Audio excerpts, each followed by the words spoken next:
শ্রাবণ মাস দেবাদিদেব মহাদেবের মাস। শ্রাবণ সংক্রান্তি এই বছর পড়েছে শনিবার দিন। এই দিনে দেবাদিদেব মহাদেবের নামে পূজা অর্চনার সাথে সাথে এই বিশেষ জিনিসটি পুড়িয়ে দিলে আপনার জীবনের সমস্ত বাধা বিপত্তি ও গৃহের সমস্ত বাস্তু দোষ একসাথেই পুড়ে যাবে।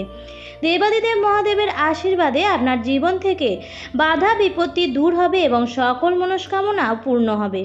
নমস্কার বন্ধুরা, ভক্তিমূলক কথা চ্যানেলে জানাই আপনাদের সকলকে স্বাগত। বন্ধুরা, আশা করছি ঈশ্বরের আশীর্বাদে আপনারা প্রত্যেকেই ভালো আছেন এবং সুস্থই আছেন। চলছে শ্রাবণ মাস। এই বছর অর্থাৎ 2024 সালের শ্রাবণ মাস পড়েছিল 17 জুলাই থেকে 17 আগস্ট পর্যন্ত। শ্রাবণ মাসের বেশ কিছুদিন পার হয়ে গেছে। সামনেই আসতে চলেছে শ্রাবণ সংক্রান্তি অর্থাৎ শ্রাবণ মাসের সর্বশেষ দিন। এই বছর শ্রাবণ সংক্রান্তি পড়েছে 17 আগস্ট, আগামী শনিবার। শ্রাবণ মাসের এই বড় শনিবারটিতে অবশ্যই পুড়িয়ে দেবেন এই বিশেষ জিনিসটি। এর ফলে আপনার ভাগ্যের আমূল পরিবর্তন ঘটবে। জীবনের বাধা বিপত্তিগুলো অনেকাংশেই দূর হয়ে যাবে। দেবাদিদেব মহাদেবের আশীর্বাদে অর্থপ্রাপ্তির যোগ তৈরি হবে এবং সকল মনস্কামনাও পূর্ণ হবে। কিভাবে এই কাজটি করবেন সমস্ত কিছুই আমি আজকের ভিডিওতে বলে দেবো। তাই আমার সকল দর্শক বন্ধুদের অনুরোধ করব যে আজকের ভিডিওটি একদমই স্কিপ না করে সম্পূর্ণ দেখবেন এবং দেখার পর যদি ভালো লাগে তাহলে অবশ্যই ভিডিওটিতে একটি লাইক করবেন এবং কমেন্টসে লিখবেন হর হর মহাদেব। এবং বন্ধুরা, ভিডিওটি শেয়ার করে দেবেন আপনাদের নিকট আত্মীয় স্বজন ও বন্ধু বান্ধবদের সাথে। চলুন বন্ধুরা, আসা যাক মূল পর্বে। বন্ধুরা, আপনারা যতই পরিশ্রম করুন না কেন, ভাগ্য যদি সহায় না থাকে এবং গৃহে যদি বাস্তু দোষ থাকে তাহলে কোনোভাবেই আপনার পরিশ্রম সাফল্য নিয়ে আসবে না এবং আপনি আপনার পরিশ্রমের সঠিক ফলও পাবেন না। হয়তো আপনি প্রচুর পরিশ্রম করেও অল্প পরিমাণে অর্থ উপার্জন করতে পারবেন, যাতে আপনার জীবনযাত্রার মান উন্নত হতে পারবে না। গৃহে বাস্তুর দোষ থাকলে পরিবারে রোগ জ্বালা কলহ অশান্তি লেগেই থাকবে। আপনি যতই ভালো মেজাজে থাকুন না কেন, বাড়ি আসার পরেই আপনার মন মেজাজ খারাপ হয়ে যাবে। মনের মধ্যে বিরক্তি ভাব অনুভব করতে পারবেন। তাই বন্ধুরা, গৃহের বাস্তুদোষ কাটানো সবার আগে প্রয়োজন। যদি আপনার রাশিচক্রে শনির অবস্থান ভালো না থাকে তাহলেও আপনাকে প্রচুর পরিশ্রম করতে হবে অল্প সাফল্য পাওয়ার জন্য। তাই এই দুটো জিনিস অবিলম্বে ঠিক করা দরকার। বন্ধুরা, গৃহের বাস্তুদোষ দূর করবার জন্য মোক্ষম উপায় হচ্ছে শ্রাবণ মাসের শনিবারে কোনো জিনিস পুড়িয়ে দেওয়া। প্রত্যেকেই জানি যে শনিবার দিনটি হচ্ছে শনি মহারাজের দিন। যদি শনি মহারাজের দৃষ্টি আপনার উপর থাকে তাহলে আপনার জীবনের পরিশ্রম বাড়বে। আপনাকে কঠোর পরিশ্রম করতে হবে সাফল্য অর্জন করবার জন্য। তাই শ্রাবণ মাসের একটি শনিবারও শনি মহারাজের নামে আপনারা উপবাস করতে পারেন, এর ফলেও সুফল পাবেন। এবং শ্রাবণ মাসের শনিবার দিন, বিশেষ করে আগামী যে বড় শনিবারটি আসতে চলেছে, সেই দিন শিবলিঙ্গে একটি বিশেষ জিনিস দিয়ে অভিষেক করলে অনেক ভালো ফল পাওয়া যায়।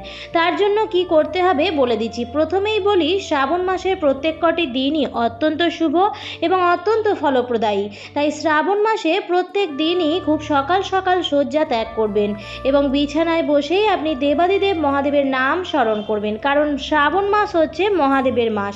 তারপর নিজের করতল দর্শন করবেন এবং ভূমি মাতাকে প্রণাম জানিয়ে তারপরেই নিজের পা মাটিতে ফেলবেন। সেদিন খুব সকাল সকাল স্নান সেরে নেবেন এবং দেবাদিদেব মহাদেবের পুজো অবশ্যই করবেন। এই দিন মহাদেবের পুজোয় পঞ্চামৃত, কালো তিল, কালো রঙের অড়হর ডাল এবং নীলকণ্ঠ ফুল দিয়ে পুজো করবেন। নীলকণ্ঠ ফুল দেবাদিদেব মহাদেবের অত্যন্ত প্রিয় এবং শ্রাবণ মাসের শেষ শনিবারে নীলকণ্ঠ ফুল শিবলিঙ্গে অর্পণ করলে মনস্কামনাও পূর্ণ হয়। যদি গৃহে অশান্তি রোগ জ্বালা যন্ত্রণা লেগে থাকে তাহলে শিবলিঙ্গ অভিষেক করবার সময় পঞ্চামৃতের মধ্যে আপনারা কালো তিল মিশিয়েও অভিষেক করতে পারেন। যদি আপনাদের রাশিচক্রে শনির অবস্থান ভালো না থাকে তাহলে কালো তিল অর্পণ করলে শনির অবস্থান ভালো হয়। এছাড়াও দীর্ঘদিন ধরে রোগ জ্বালায় ভুগলেও শিবলিঙ্গে কালো তিল অর্পণ করা উচিত। এর ফলেও সুফল পাওয়া যায়, নিরোগ জীবন পাওয়া যায় এবং জীবনে শান্তি আসে, স্থিতিশীলতা আসে। তাই বন্ধুরা, শ্রাবণ মাসের সর্বশেষ দিন অর্থাৎ শ্রাবণ সংক্রান্তির দিন আগামী শনিবার 17 আগস্ট, সেদিন আপনারা এই বিশেষ জিনিসগুলি দিয়ে দিয়ে শিবলিঙ্গে অভিষেক করতে পারেন, অত্যন্ত ভালো ফল পাবেন। তার সাথে সাথে শিবলিঙ্গে বেলপাতা, নীলকণ্ঠ ফুল, ধুতুরা ফুল অর্পণ করতে ভুলবেন না। এবং দেবাদিদেব মহাদেবের প্রিয় সুগন্ধ হচ্ছে ধুনো, তাই ধুনোর গন্ধ অবশ্যই এই সময় জ্বালাবেন। যখন আপনারা পুজো দেবেন তখন শিবলিঙ্গের সামনে আপনারা 7টি বা 5টি নিখুঁত ফুল সমেত বোঁটা সমেত লবঙ্গ নিবেদন করবেন। একটি পুজোর পাত্র নিয়ে নেবেন এবং তার মধ্যে নিখুঁত 5টি অথবা 7টি অর্থাৎ বিজোড় সংখ্যার লবঙ্গ নিবেদন করবেন দেবাদিদেব মহাদেবের সামনে এবং আপনারা পুজো দিয়ে দেবেন। যেভাবে আপনারা পুজো দেন, পূজা অর্চনা হয়ে যাওয়ার পর ঠাকুর ঘর ছেড়ে দেবেন। সেই দিন সারাদিন সাত্ত্বিক আহার গ্রহণ করবেন। শ্রাবণ মাসব্যাপী নিরামিষ ও সাত্ত্বিক আহার গ্রহণ করা উচিত। যদি আপনারা সারা মাসব্যাপী সাত্ত্বিক আহার গ্রহণ করতে নাও পারেন, তাহলেও শ্রাবণ মাসের সোমবার ও শনিবার বিশেষ করে নিরামিষ আহার গ্রহণ করা উচিত। তাই সেই দিন অবশ্যই নিরামিষ আহার গ্রহণ করবেন।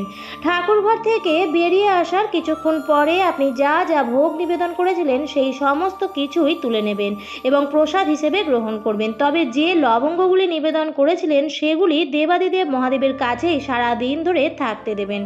এরপর সন্ধ্যাবেলায় যখন সন্ধ্যা দিতে যাবেন তখন সেই লবঙ্গগুলি নেবেন এবং নারকেল ছোবড়ার সাথে সুগন্ধি ধুনো ধরিয়ে কর্পূরের সাথে সেই লবঙ্গগুলি জ্বালিয়ে দেবেন। যদি আপনার ঘরে নারকেলের ছোবড়া বা ধুনো না থাকে তাহলে কর্পূর দানির মধ্যে সামান্য কর্পূর গুঁড়ো করে তার মধ্যে সেই লবঙ্গগুলো দিয়ে আপনারা জ্বালিয়ে নিতে পারেন।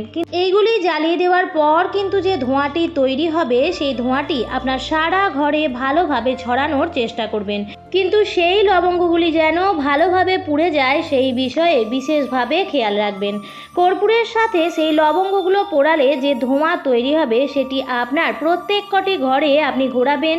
আপনার রান্নাঘর, আপনার বেডরুম, ড্রয়িং রুম সমস্ত ঘরেই ভালোভাবে ঘোরাবেন। সেই সময় সকল ঘরের দরজা জানলা কিছুক্ষণের জন্য আপনি বন্ধ রাখবেন। তারপর ভালোভাবে ধোঁয়াটি ছড়িয়ে যাওয়ার পর আপনি প্রথমেই আপনার বাড়ির সদর দরজাটি খুলে দেবেন এবং তারপর জানলা দরজা আপনি খুলে দেবেন। এই উপায়টি করার ফলে যদি কোনো বাস্তু দোষ আপনার গৃহে থাকে তাহলে সেটি একেবারেই দূর হয়ে যাবে। আপনার গৃহের কেউ কোনো ক্ষতি করতে পারবে না। আপনার গৃহে যদি কোনো ব্যক্তির নজর দোষও থাকে তাহলে সেই নজর দোষও কিন্তু পুড়ে যাবে। এবং এই উপায়টি কিন্তু অত্যন্ত ভালো এবং প্রমাণিত একটি উপায়। না এটি কষ্টসাধ্য, না এটি খরচ সাপেক্ষ। শুধু মনের ভক্তি ও নিষ্ঠা সহকারে এই উপায়টি করুন এবং নিজের পরিবারের ভালোর জন্যই উপায়টি করুন।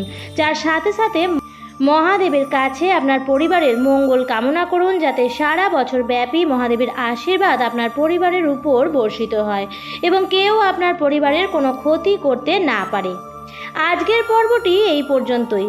ভিডিওটি দেখে যদি ভালো লেগে থাকে তাহলে অবশ্যই লাইক, কমেন্ট, শেয়ার করবেন বন্ধুরা। আর যদি ভিডিওটি থেকে উপকৃত হয়ে থাকেন তাহলে অবশ্যই এই ধরনের আরও ভিডিও পাওয়ার জন্য চ্যানেলটিকে সাবস্ক্রাইব করে আমার সাথে থাকুন।